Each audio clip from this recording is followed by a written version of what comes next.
Hello everybody, welcome to the Wonky Angle, where I talk about electronic music, both new and old. And today I'm talking about the new-ish album from rival consoles, Overflow. Alright, I know I'm late with this one. This album came out at the beginning of December, and mostly seems to have gone under the radar, aside from deep cuts year-end list. I'd actually initially had special plans to make this a collab review with Ryan from Not Real Music, but the plans just fell through thanks to holiday busyness and the album having been caught between years. Maybe that collab will happen for something else later this year, we'll see. But I didn't want to completely let this one fall by the wayside, since I did find it to be a particularly interesting listen that deserved its own video. I've had pretty varied thoughts on the work of rival consoles, aka Ryan Lee West, over the years, having discovered him for the first time shortly after his Articulation album dropped in 2020. That album in particular I thought was an excellent collection of micro house and minimal synth compositions with an epic and sweeping classical influenced approach to its melodies and chord progressions, and it ended up notching an honorable mention on my year-end list that year. And while I think that project still stands as my personal favorite of all his albums overall, he has put out a number of other projects that I also think are quite solid. I quite enjoyed Persona from 2016 and its greater fleshing out in variety and textures, and even if they don't really sit sonically in line with anything else he did afterwards, I really like his first two albums, Io and Kid Velo, as well. They have much more of an abrasive retro quality to their synth work, and the latter combines that sort of arcade game aesthetic with more classical influence in the melodies and oddly gave me Justice vibes, I guess. But not all of his albums have been winners either. The projects he did in between Kid Velo and Persona have mostly left me cold.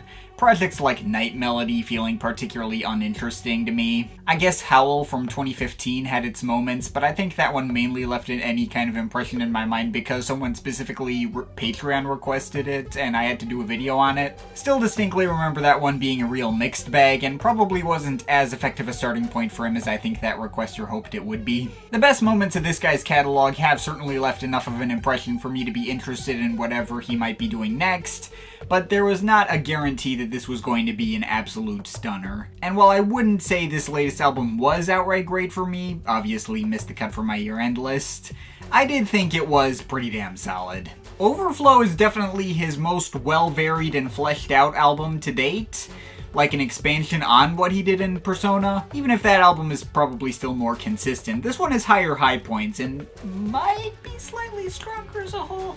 The 13 tracks here don't really coalesce together into a greater whole and feel like a collection of random isolated ideas, but it's at least a well-paced collection of ideas, and the best moments here are really something special. Just looking over the track listing, one of the first things that will likely stick out to you is the abundance of longer tracks. There's two cuts that break 10 minutes called Monster and Flow State, and it may not surprise you to hear that both are major highlights on this thing. Neither of those cuts have a ton of progression over time, but the sounds they focus on remain investing the whole way through. Monster is as menacing as its title implies, with lots of polyrhythmic bass stabs and sparse percussive rhythms going over lots of shifting synth paths that seem to resemble dissonant orchestral string washes. Both mildly creepy and epic sounding stuff, and definitely a strong start to this project. Meanwhile, Flow State is much more uplifting and, I guess, ambient-centric.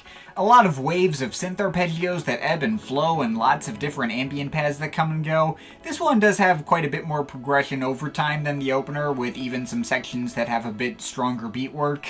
Though it stays in fairly low-key and pretty territory the whole way through. It may not be the album's ending, though it does really have the feel of a closing track. Kinda wish it was, since that would have been an especially satisfying way for the album to go out. I wouldn't mark that cut as my overall favorite, though. That honor goes to the 8-minute Noise Call and Response 2. Obviously, the first version of this cut, Noise Call and Response 1, was pretty neat already, combining all these huge, mechanical-sounding percussive noises with some light keyboard work and a few epic-sounding pads wavering in near the end.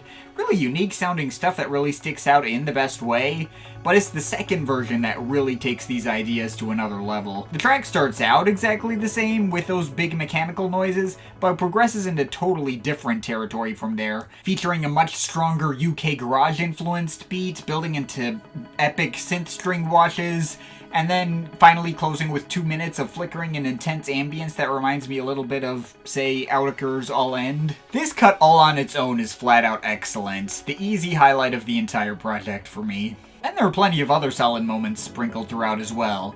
Lead single Pulses of Information is a pretty strong cut. Lots of quick-moving synth arpeggios stabbing away and moving through some satisfying classical-inspired chord progressions as pads of synth strings slowly build up underneath it to heighten the drama. I also really like the penultimate cut, Touches Everything. Its mix of various skittering beats with intense screeching pads gives me strong early Arca vibes in the best way. And I'd also have to mark the title track as a highlight as well. I wasn't huge on it on first listen since I wasn't sure how to feel about the stuttered fragments of vocal samples that run through much of it, but they did grow on me while the steadily progressing wavering pads and marching beats won me over. And it does stand out as among the most energetic cuts in the bunch and feels particularly striking in that way. It's a very good cut. Now, as good as all these moments have been, the album is also bogged down with loads of cuts that feel more like interludes and don't interest me quite as much. Easily the worst of these was the second cut, I Like. I did not care for its stutterings of voice samples of some guy failing to say anything, just stammering unfinished sentences like, I like, it's like, and, you know, anyway. Don't really understand the appeal of that one. I guess it doesn't sound drastically out of place, but it doesn't really add anything of substance either, and would have me itching to hit the skip if it weren't over in a mercifully quick 2 minutes. Similarly, wasn't really a fan of the layering of tech jargon samples in The Cloud Oracle. In spite of its mildly nice warm ambient pads, something about the subject matter of the samples make me feel like I'm at some Apple conference about their hot new product that you can buy for $500, or watching Mark Zuckerberg introduce his concept for the freaking metaverse or something. It's kind of obnoxious and commercial-like in that way, even if I'm sure that was the entire point. It was trying to make some kind of greater social commentary about how tech companies rule the world and whatever. Still kind of puts me in a bad mood and makes me want to skip it. There's also 2 cuts of ambient pads with no kind of beat or pulse in Tension in the Cloud and the closer, Making Sense of It All. These are okay, I guess, but don't feel like essential additions. Between those two, I definitely prefer the former. It does live up to its title in delivering a sense of tension with all its menacing buzzing pads. That one's cool.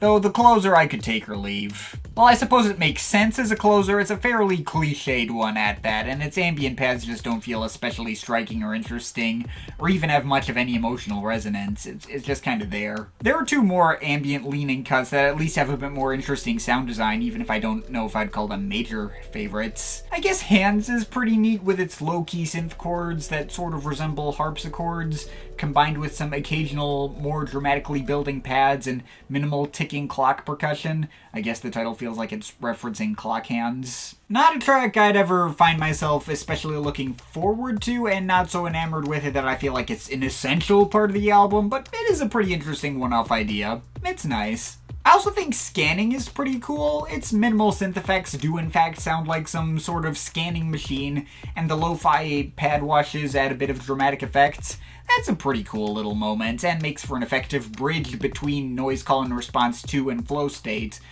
Probably my favorite of these more interlude-like cuts. But that's everything on Overflow. Really has me feeling like there's the potential for an 8 out of 10 album in here if it were cut down a bit more and streamlined a bit. I Like, The Cloud Oracle, and Making Sense of It All are all skips for me and I could do without. And if I wanted to tighten it up a bit more, I could also probably take out Hands or Tension in the Cloud as well. Also move Touches Everything to somewhere in the middle of the album because the 3-track run of Noise Call and Response 2, Scanning, and Flow State feels like it should be the album's real closing stretch. This album could easily be cut down to just 8 tracks, and it would have felt like a perfectly well fleshed out album with no real missteps to speak of. Maybe you could have 9 if I want to be generous. And if it had been cut down, I think it would even solidly beat out Articulation as my favorite of his albums to date. The way it currently is, Overflow is definitely an album that lives up to its title in the way it feels a bit unkempt, scattershot, and overstuffed. But it is still a very good album that's absolutely worth putting forward the effort to listen through in its entirety at least once. The low points can feel unnecessary, but never outright terrible, and at least paced in such a way to not feel too grating, and the album never feels like it's dragging despite the 70-minute length. Even if Persona is a much more consistent project with no cuts that I'd want to skip, I do think this one's high points were a lot more memorable and felt more numerous. While I would most likely give them the same review score if I were to cover Persona, I think I might just barely prefer this one and mark it as my second favorite of his albums behind Articulation. Maybe, I don't know. But whatever the case, I can definitely hang on to this and give it my recommendation. This is a very good project, just probably not hanging on to it in its full unbroken entirety, so I can overall give this a 7.5 out of 10. But of course, this is just my opinion. You can feel free to disagree with it, but I'd like to hear your thoughts, so leave the comments in the comment thing down there. Shout out to my Patreon supporters. They're awesome people. You want to add yourself to that list. Link to my Patreon is in the description. But yeah, that's pretty much it. That's all for today. See you next time.